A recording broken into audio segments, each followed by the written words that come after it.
Voilà, nous voici donc 40 jours exactement après la fête de la Nativité. Pour le troisième volet de cette fête, c'est la fin du cycle de Noël aujourd'hui. La fête de la Nativité avec les bergers qui sont venus adorer l'enfant Jésus, les petits du peuple de Dieu qui viennent adorer l'enfant Jésus. Ils ont cette annonce par les anges, gloire à Dieu au plus haut des cieux et paix sur la terre aux hommes qu'il aime.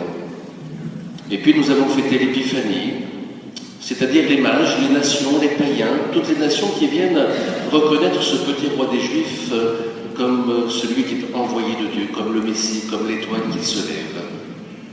Et puis, même si ce n'est pas chronologiquement dans le bon ordre, mais c'est ainsi, le 40e jour après la naissance de Jésus, cette présentation de Jésus au temple, où l'Église a toujours vu dans cette présentation, et vous l'avez entendu au début, la monition que j'ai dite au début de cette célébration, c'est Jésus qui vient à la rencontre du peuple des croyants.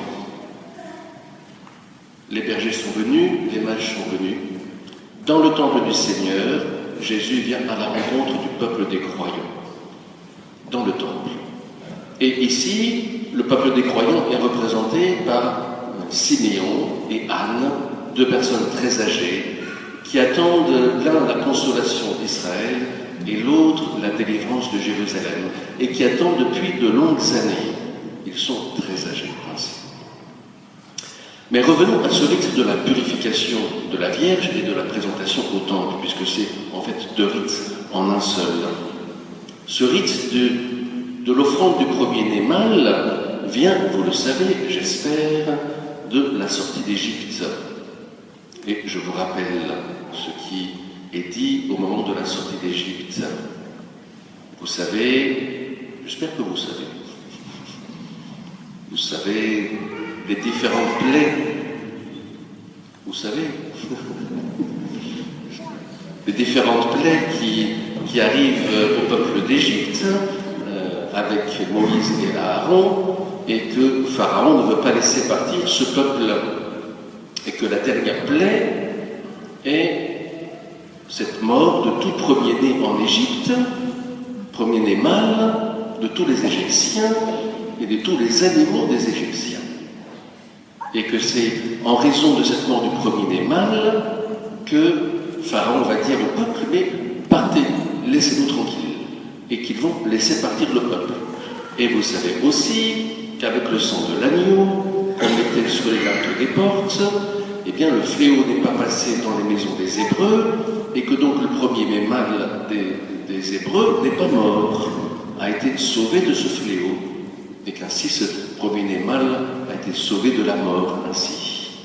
Et que donc, en mémoire de cette sortie d'Égypte, en mémoire de cette délivrance, Dieu dit à Moïse, et ordonne ce rite, de consacrer le premier-né mâle, de le racheter, puisque Dieu l'a sauvé, de le racheter, de reconnaître que c'est un don de Dieu, que ce premier-né mâle, et que le rite de l'offrande du premier-né mâle, de la consécration, vient donc de cette délivrance d'Égypte, vient de là, ainsi. Alors, ce qui est étonnant, c'est que nous n'avons pas ce récit en première lecture. On aurait pu imaginer que la première lecture soit ce rite de la consécration des premiers-nés mâles. Eh bien, nous n'avons pas ceci en première lecture. Et nous avons ici, on le voit, la réflexion de l'Église sur un événement, sur cette présentation de Jésus au temple et sur la purification de la Vierge. Et on voit comment l'Église réfléchit et y a lu plus que ce qu'on pouvait y penser. Et la première lecture du prophète Malachie nous le dit. Cette première lecture qui dit trois choses, trois points. Un, que le Seigneur viendra dans son temple. Ce qui se passe aujourd'hui. Le Seigneur vient dans son temple. Deuxième point, qu'il purifiera les fils de Lévi. Ce n'est pas simplement le rite de la purification de la Vierge, c'est que ce Seigneur va purifier les fils de Lévi, les purifier de leurs péchés. Et que donc cette purification de la Vierge annonce une autre purification, qui est la nôtre, celle de nos propres péchés ainsi. Et troisièmement, ainsi, l'offrande de Juda et de Jérusalem pourra être présentée en toute justice. Et on parle ici de l'offrande du peuple de Dieu. Le peuple de Dieu étant purifié, cette offrande pourrait être présentée en toute justice. Alors vous le savez, le 2 février, même si nous le fêtons aujourd'hui, nous sommes le 3, mais nous fêtons cette chandeleur, le 2 février est la fête dans l'Église des personnes consacrées, des religieux, religieuses. Hier, quelqu'un m'a souhaité une bonne fête, mais cette personne qui m'a souhaité une bonne fête, je dis qu'elle s'est trompée. Ce n'est pas la fête des prêtres et des diacres aujourd'hui. Nous, notre fête, c'est le jeudi saint.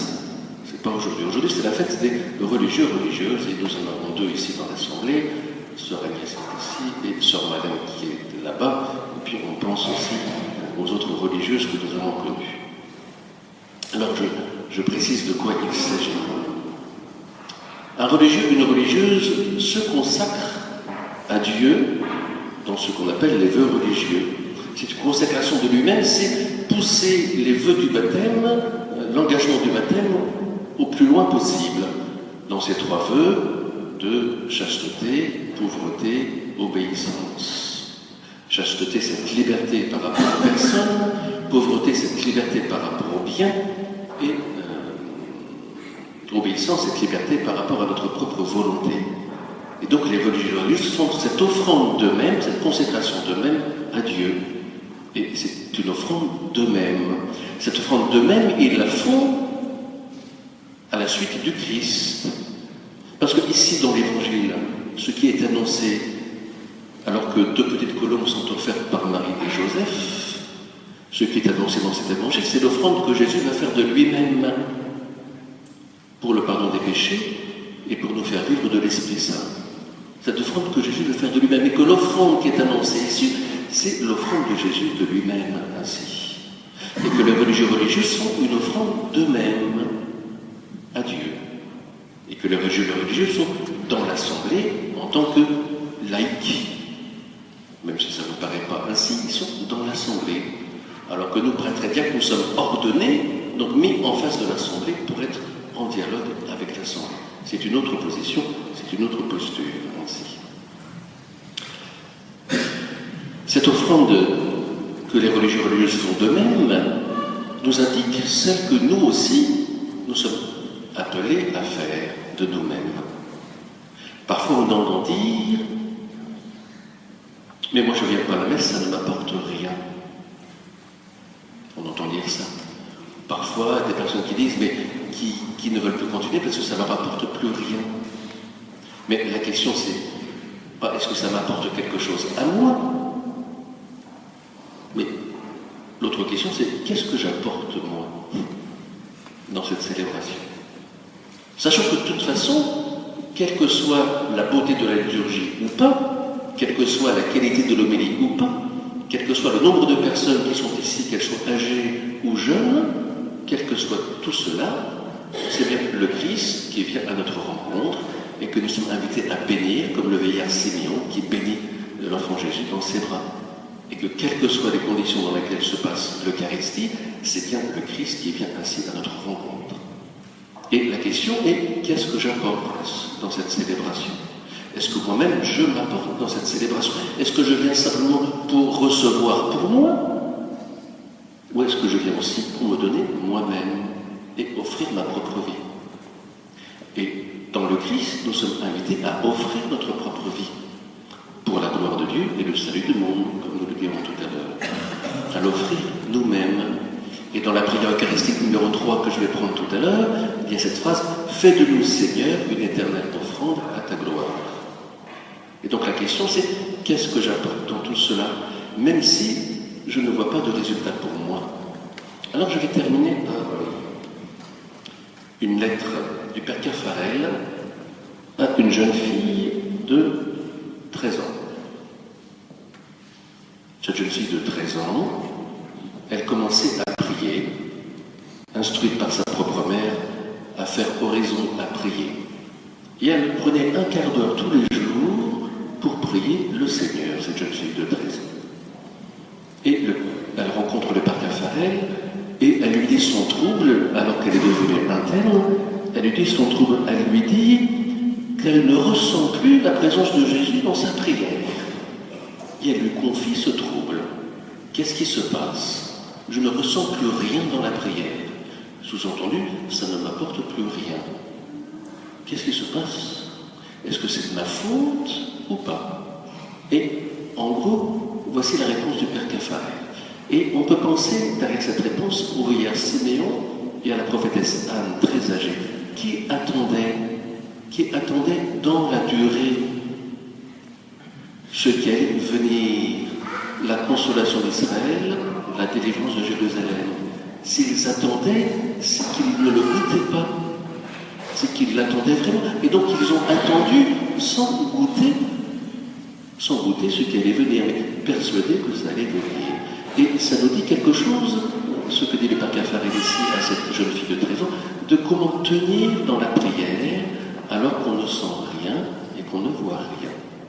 Et voici ce que dit le Père Caffarel à cette jeune fille. Ne vous hâtez pas de penser que c'est par votre faute.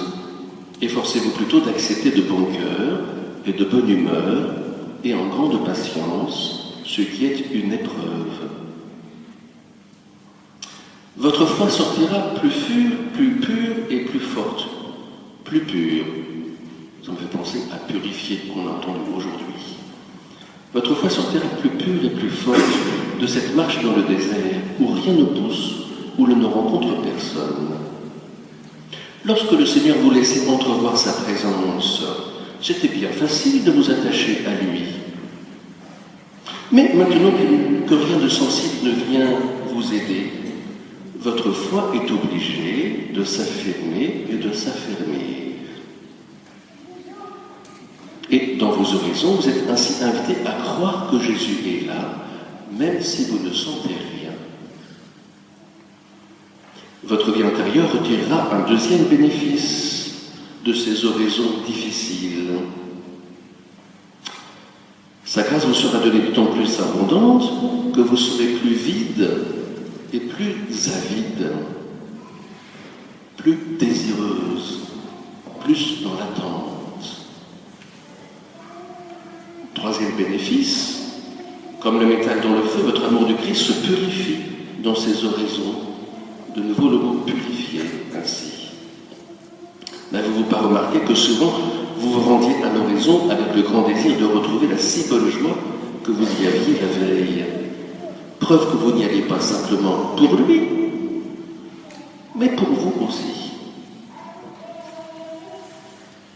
Quand nous nous en apercevons, nous devrions être les premiers à dire à notre Seigneur, pour se débarrasser de ce vieil amour de moi, pour que j'aille désormais à l'horizon, non pour la joie que j'y éprouve, mais uniquement pour votre gloire, je vous demande de faire que je ne trouve plus de joie tant que ce sera nécessaire. Et il s'agit de consentir en paix et en patience à tout cela. Et le Père Caffarel invite cette jeune fille à être contente quand votre oraison sera sans joie. Si nous sommes ici de dimanche en dimanche, c'est pas que nous débordions de joie à chaque Eucharistie, pour ce qui s'y passe, bien sûr. C'est que nous rencontrons le Christ qui vient à nous, même si ce qui s'y passe n'est pas toujours absolument merveilleux. Mais que c'est bien le Christ. Et que moi-même, je m'apporte ici, en tenant dans la durée, en étant là de dimanche en dimanche. J'attends la consolation du Seigneur, j'attends cette délivrance. Et nous savons bien que dans nos vies parfois difficiles, nous connaissons des épreuves, nous connaissons des joies. Et parmi nous, certains sont dans la joie, certains sont dans l'épreuve, bien sûr. Eh bien, dans les épreuves, nous sommes là, et nous durons, et nous sommes présents, et nous attendons, avec Anne et Simeon, la consolation d'Israël et la délivrance de Jérusalem.